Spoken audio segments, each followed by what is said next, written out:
je vous retrouve avec mon amie Charlotte. Hello! Que vous connaissez peut-être si vous me suivez déjà. Elle apparaît dans quand même plusieurs stories, vlogs et tout ça. Pas de bon sens. Aujourd'hui, on va répondre à vos problèmes / questions. Je sais pas trop ça va être quoi le titre de la vidéo encore. Je vous ai demandé sur Instagram de nous poser vos questions, vos dilemmes, tout ça qu'on va répondre aujourd'hui.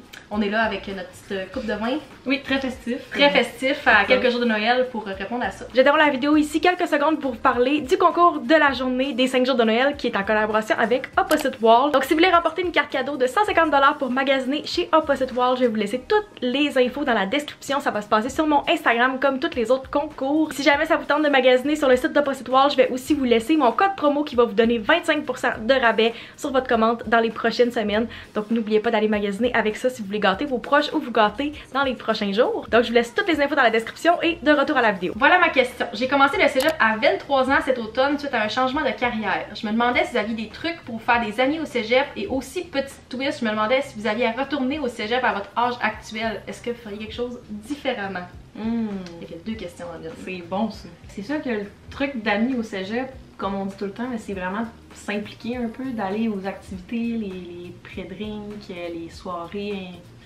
Ouais, c'est vraiment ça. Là. Après ça, tu connais plus de gens. Si jamais tu es dans des comités aussi, c'est vraiment plus facile après ça de faire des liens. Vite de même, c'est aussi dans les cours. Faut que t'ailles à tes cours. Ben, c'est toutes des affaires qui s'appliquent à l'uni aussi parce que plus t'en parles, plus c'est des choses que comme à l'uni et au cégep, j'aurais pas connu personne. Ouais, va à tes cours là, à la base, c'est bien le fun de justement comme pas aller à ces cours parce que t'as participé à des activités. Mais tu sais, moi la plupart des amis que même toutes mes amis que je me suis fait au cégep, c'est parce que j'avais des cours en commun avec eux autres. C'est le travail d'équipe, ouais, des fois ça l'aide vraiment, même si c'est pas comme ma tasse de thé personnellement, mais c'est le même que tu travailles avec du monde, tu apprends vraiment plus les connaître en profondeur. Là.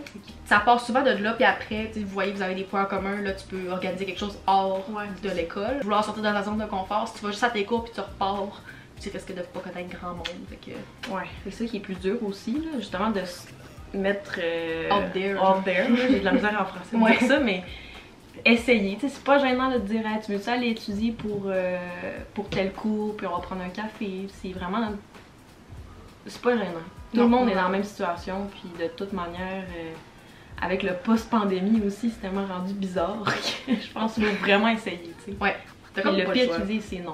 Ouais, si tu retournais aujourd'hui au cégep, est-ce qu'il y a quelque chose que tu ferais différemment? Ça peut être non. Là. Moi, c'est plate comme réponse, mais non, je pense que je ferais rien de différent. Ouais. Parce que, connaissant qu'est-ce que j'ai fait au cégep, j'ai tout fait, qu'est-ce que je suis très contente. Là, comme il n'y a rien que je regrette, je me suis fait des amis, je me suis impliquée, j'étais allée dans des colocs, toutes les choses que je voulais faire. Maintenant, si je pouvais faire exactement la même chose, à comme, même peut-être pas à mon âge, là, à 22, 23, je suis pas sûre que je retournerais là au cégep faire ça. Mais pour 19-20 ans, je trippais. Ouais, vraiment. Je vivais ma best life, je ferais ça. Moi aussi, c'est vraiment la même expérience. C'est mes meilleurs moments, mes meilleures années. Puis je me suis vraiment donnée, autant dans les cours extra, avec les amis aussi. Fait que c'est vraiment d'aller suivre aussi avec ta cohérence avec toi-même, mais d'aller à ton maximum, là, ce que tu peux donner. Mais moi, je pense que je ferais rien de plus parce que je pense vraiment que c'est ça qu'il fallait qu'il se passe. Comparé avec l'uni. L'uni, par exemple, je pense que si j'y retournerais en ce moment, parce que là je suis en train de terminer mon bac, là, mais là je ferais des affaires différemment. Là. C'est dur de dire ça parce que quand on a commencé l'uni, on était dans le pire de la pandémie. Fait que c'est facile de dire je ferais des choses différemment. J'arrêtais pas de dire ça quand j'ai fini mon bac, de comme si c'était à recommencer, je ferais ça, mais tu sais, veux pas, on a fait le mieux qu'on pouvait avec qu'est-ce qu'on avait. Avec qu'est-ce qu'on avait. J'imagine que t'aurais plus voulu justement parler aux gens dans le cours, c'est plus ça que t'aurais fait. Ouais, c'est ça. Je me suis impliquée, j'ai pris mes compés pour vrai, comme si vous pouvez faire ça au cégep ou à l'uni, c'est la façon que vous allez rencontrer du monde, que vous allez vous accomplir, puis que vous allez être fiers de ce que vous avez fait. Première question en lien avec le dating. Quelqu'un qui nous demande « J'ai un crush intense sur mon ami qui a une blonde. Help! » Ça m'est jamais arrivé, fait que je peux pas dire, là, mais... Oh mon dieu. C'est pas un bon conseil, puis je sais que la personne aimera pas que je dise ça, mais tu peux pas rester amie avec cette personne-là si tu crushes vraiment beaucoup parce que tu vas juste vouloir peut-être faire des moves qui sont pas nécessairement une bonne idée si tu traites vraiment sur la personne. Si t'es capable de vraiment mettre ça à côté puis faire comme si rien n'était, peut-être, mais... Moi aussi, je pense que c'est mieux de se taire ou de le dire puis que ça sorte aussi, c'est peut-être bien d'en parler. Ah ouais, tu conseillerais d'en parler? Moi je conseillerais d'en parler. Et moi j'aurais fait le contraire. Pour le vrai, parce que de toute manière tu sais que tu peux pas rester amie peu importe. Parce que la situation, ça fait que tu peux pas être une vraie amie, tu sais, parce qu'au final, c'est pas ça que tu veux, c'est normal. Puis moi, je resterais pas non plus autant amie parce que justement, tu peux pas. C'est pas vraiment. Je sais pas comment dire. C'est juste que j'aime pas ça le fait que tu restes amie avec quelqu'un pour voir si il va lâcher sa blonde. Non. Au cas où que finalement il y a personne dans sa vie, tu sais. Fait que je sais pas. Non, mais tant qu'à comme pas terminer la relation, mais tant qu'à changer la relation parce que vous pouvez pas rester là-dedans. Peut-être mieux d'en parler. C'est peut-être mieux d'en parler. Mais tu sais, pas pour dire, hey, peut-être que la personne elle va laisser sa blonde pour moi. Non, peut-être. Mais c'est peut-être mieux d'en parler puis que ça soit sorti. Puis comme, au pire, si vous êtes faites pour être amis, genre, de quoi de même, ça va revenir, mais comme. Puis il y a comme une raison aussi, parce que tu sais, c'est dur aussi de couper une amitié, là, parce que c'est vraiment une longue amitié où ça fait longtemps que, je sais pas, vous êtes proches, mais ça peut être dur. Là. Au moins tu peux l'expliquer de même, puis justement il va peut-être comprendre. Là. Ouais. Ouais. Ok, finalement je suis d'accord avec ce que tu dis. Oui, tu m'as fait changer d'idée.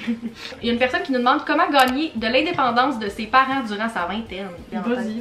Moi ça me prend du temps à il y a plusieurs façons de comme être indépendant. Il y a plusieurs types d'indépendance différentes. Mais je pense que moi, la dernière que j'ai eue côté mes parents, puis qu'est-ce que je savais qui allait me rendre vraiment adulte, c'était l'indépendance financière.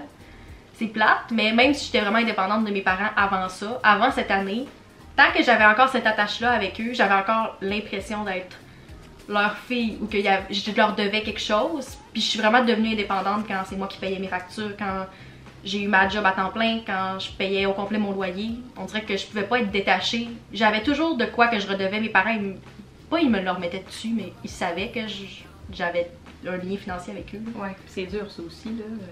Moi je le vis encore, là, mais c'est ça, il y a toujours une attache avec ça, comme tu dis. Moi, c'était vraiment de déménager. C'est la seule façon que j'ai comme trouvé d'être vraiment plus indépendante. Je suis partie quand même tôt aussi de la maison. Puis c'était de prendre mes décisions ou prendre même c'est niaiseux, mais des petits rendez-vous, d'appeler pour aller chez le dentiste, la coiffeuse. On dirait que ça me prenait quand même un gros step pour justement le faire par moi-même, être autonome et tout. Mais une fois que tu le fais, ça se fait mieux. Mais c'est vrai que ça passe vraiment par le financier, puis d'avoir ta job, puis un peu ta vie en dehors de la famille, mais ça commence vraiment par, on dirait, se détacher physiquement aussi. C'est pas facile parce qu'il y en a qui comme ils habitent vraiment plusieurs années, tu sais, si t'as pas les moyens ou même si ça fait pas de sens pour toi de déménager, c'est dur. Mais c'est une étape quand même pas. C'est dur d'être indépendant de tes parents ou de ta famille si t'es encore justement physiquement avec eux. Si veux pas tes décisions sont comme liées avec eux, même si c'est toi qui prends tes rendez-vous chez le dentiste, oui c'est un gros step, mais si t'habites encore avec eux, c'est eux qui font ta bouffe puis ils payent pour toi, c'est difficile d'être indépendant. Fait que je pense que c'est plein d'étapes. La première de comme se détacher un peu plus physiquement, mais vraiment les rendez-vous c'est niaiseux. Oui, mais comme il y en a que ça leur prend vraiment longtemps avant de faire ce step-là. C'est ça. Moi, je me suis vraiment sentie adulte quand je faisais mes propres calls, que je payais mes affaires. Quand tu vas faire comme payer tes propres examens de la vue puis ton dentiste, tu peux difficilement te sentir plus adulte quand tu payes tout. C'est ça. C'est moi qui ai pris le rendez-vous, je me suis rendue, j'ai payé. T'as fait full circle. C'est plate, mais c'est ces affaires-là plates d'adultes qui te font sentir indépendant. Ouais. Je fréquente un gars depuis 1 mois, mais il me texte jamais en premier. Conseil par rapport à ça? Ouais, c'est qu'est-ce que la personne a dit, tu conseilles quoi? Tu penses-tu que tu devrais continuer à fréquenter cette personne-là? Si la personne elle fait jamais les premiers pas et elle te texte pas? Ben ça dépend aussi comment il répond à si c'est toi qui l'as écrit en premier. Est-ce qu'il continue la conversation? Es-tu l'air intéressé ou c'est tout le temps toi qui y va puis c'est long avant qu'il réponde puis... Je sais pas, il a l'air comme semi-bon en texto, là, ça tout de suite, moi ça me donnerait comme un mauvais pressentiment, là, que s'il n'y a pas d'effort, c'est ça, il n'y a pas d'effort, c'est un peu un red flag, c'est comme même en texto, il fait pas l'effort pour te répondre, ou peut-être qu'il te répond, puis justement, il y a peut-être pas juste le réflexe de te texter en premier, peut-être qu'il est super bon, mais que t'as pas précisé, mais s'il texte pas en premier, il a l'air détaché, c'est long avant qu'il te réponde, tu serais passé à d'autres choses, surtout si ça fait juste 1 mois, peut-être que t'es pas encore super attaché, fait que ce serait le temps de te sortir. Oui, c'est sûr. C'est pas un bon conseil, non, mais si la personne est déjà pas intéressée après 1 mois, ça va être quoi en relation, tu sais? Ouais, c'est vrai. Mais tu sais, si je regarde ça de mon côté, moi j'étais quelqu'un qui textait pas pantoute en premier, puis ça voulait pas dire que j'étais pas intéressée, mais Puis c'est une affaire aussi, on dirait, là, genrée, là, dans le sens, on dirait qu'il faudrait que ça soit le gars qui t'écrit, ça n'a vraiment pas rapport. Fait que c'est juste toi, puis vous êtes bien là-dedans, il n'y a pas de problème aussi, là. Ben, si il répond, puis si le reste fonctionne, pour vrai, pas de problème. Mais moi, c'était comme, s'il texte en premier, s'il fait, c'est comme tout le reste. C'est toute l'accumulation. Mais non, c'est vrai, moi, les idées de comme, faut que ce soit le gars qui texte en premier, faut que ce soit le gars qui t'invite. Moi, je suis vraiment pas là-dedans, vraiment pas. Mais non, ça dépend vraiment du reste. C'est comment tu le sens, là. Si tu sens qu'il est comme distant puis qu'il a pas l'air intéressé, tu peux passer à d'autres choses. Elle, je l'aimais vraiment cette question-là. J'ai hâte de voir ton opinion parce que moi, j'étais vraiment tranchée. Est-ce que je fais ma maîtrise ou je fais un deuxième bac dans le même domaine que je fais déjà? Est-ce qu'on sait le domaine? On sait pas le domaine. Oh mon dieu, c'est dur. Ben en fait, je me questionne quand même personnellement là-dessus. Oh my god! J'ai tellement une idée faite, j'adore que t'es complètement pas comme ça. Oh non! Parce que moi, ouais, c'est ça. L'indécision, puis comme évaluer les options. T'es la queen de ça, là. C'est ça, c'est mon jam. Fait que moi, je regardais justement pour continuer en maîtrise ou continuer dans le même domaine puis faire d'autres choses. Fait que je comprends vraiment. Qu'est-ce que je conseillerais? Personnellement, moi je vais plus avec la maîtrise pour voir ailleurs c'est à quel point c'est différent le deuxième cycle, puis comme j'aime tout ça. Si j'aime pas ça, après ça je recommencerai avec un autre bac. Je suis complètement d'accord. C'est un très bon conseil. Pour vrai, moi, direct, j'ai lu la question, j'étais comme, ben, fais de maîtrise, parce que j'ai pensé, dépendant de ton domaine, moi, c'était dépendant de ce que j'allais faire, c'était peut-être le cas. Il y a des maîtrises où, comme, automatiquement, tu peux accéder à différents postes que tu n'aurais peut-être pas eu avec ton bac, ou que tu augmentes vraiment beaucoup ton salaire. T'sais. Il y a des choses à considérer dépendant de ton domaine. Peut-être qu'il y a un bac qui t'intéresse full, ça peut être une option, mais moi, je te dirais, essaie la maîtrise. Parce que c'est complètement différent. Peut-être que tu vas moins avoir l'impression de recommencer à zéro. C'est comme la suite, je sais pas. Si t'aimes ton domaine, moi je te dirais continue là-dedans. Là, t'as l'air à aimer ça si t'hésites à faire quelque chose dans le même domaine. Moi je dirais la maîtrise. Puis comme Charlotte, si t'aimes pas tant ça, tu peux recommencer à un bac. Là, mais moi je dirais go for it. Puis si t'es capable, t'auras un deuxième cycle, c'est nice. C'est ça. Puis tu peux faire les deux aussi. Tu peux aussi faire la maîtrise puis en refaire un bac après. Mais... C'est une autre question de dating, ça va être la dernière qu'on va prendre ici. J'ai fréquenté un gars pendant 6 mois, mais on a arrêté de se voir quand il était pas prêt à être en couple. On s'aimait toutes les deux, mais on s'est perdu de vue parce que je suis retournée aux études. Depuis 1 an, il persévère pour qu'on se revoie, mais il veut prendre ça au jour le jour, puis elle a dit qu'elle a été blessée la première fois. Il veut pas me dire s'il se voit avec moi dans l'avenir, mais il m'aime quand même. Il me reproche toujours de pas avoir de temps parce que je suis au cégep, puis lui, il travaille. Fait qu'il veut comme pas y dire... S'il est prêt, il l'aime quand même. Fait que moi j'ai l'impression, d'après ce que je lis, il a l'air à comme, j'ai pas le mot en français là, mais de keep on a string. On dirait qu'il veut te ramener tout le temps quand lui ça y tente. Puis moi ça me. Je trouve ça vraiment que c'est un red flag parce qu'on dirait qu'il veut te garder quand ça y tente. Puis que si t'as pas le temps pour lui, parce que clairement que t'es à l'école, je comprends parfaitement. Il était pas intéressé. Je pense pas que s'il était prêt à être en couple avec toi il y a 1 an, il a pas l'air plus prêt maintenant. Non, il a pas l'air prêt, ça c'est sûr.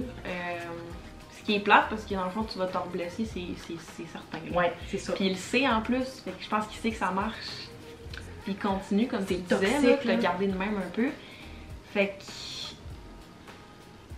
si tu veux vraiment que ça soit léger, puis tu sais que tu te prends pas la tête, puis que c'est ça qui se passe, tu peux continuer. Mais pour vrai, pour toi et tes sentiments, si tu sais que tu l'aimes puis que tu voudrais plus, au final ça marche pas. Ah, tu vas te blesser encore, là? Non, ça pourra pas marcher. Ah, c'est tellement plate. C'est plate, là, mais c'est la réalité que si un gars est pas prêt à être en couple avec toi, il sera jamais prêt, là.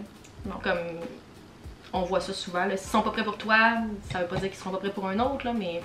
Puis c'est comme le timing, il est tellement meilleur, parce qu'au final, il te reproche d'être à l'école, mais t'es encore à l'école. C'est ça, tu sais, vous êtes pas rendu à une place où ça pourrait marcher, il a pas l'air à vouloir vraiment plus faire l'effort, fait que non. Ouais, c'est ça. Si à un moment donné, tu te retrouves, là, ça marche, ça fit, ok, mais là, je comprends pas, il revient, mais il est pas tant sûr. Non, c'est plate, là, c'est plate à dire, mais quand même, non, blesse-toi pas, à moins que tu veuilles quelque chose de pas sérieux. Tu mérites mieux. Ouais, vraiment, tu mérites quelqu'un qui veut vraiment de toi, puis qui est intéressé pour vrai. Ouais. Bon, ben on est pas mal d'accord. Ah non, mais c'est intéressant parce qu'on peut rajouter des points. Il y a des fois que j'étais comme, hey, je pense que je vais être opposée, mais finalement, on réussit à se convaincre. On s'est pas confronté, fait que t'es content. Ben non, mais confrontation. En même temps, est-ce qu'on se serait confronté avec des opinions tellement inverses? Ça fait comme 10 ans qu'on est amis. On est amis pour une bonne raison, là, quand même. Ouais, tu sais, si on avait vraiment opinions opposées, j'aurais été surprise. Mais en tout cas, j'espère que ça peut vous avoir aidé. C'est belle fun, moi je suis bien contente d'être là. Ben oui. Si jamais vous voulez voir d'autres vidéos avec Charlotte, vous me donnerez des suggestions dans les commentaires. Puis on se retrouve dans une prochaine vidéo. Bye! Bye!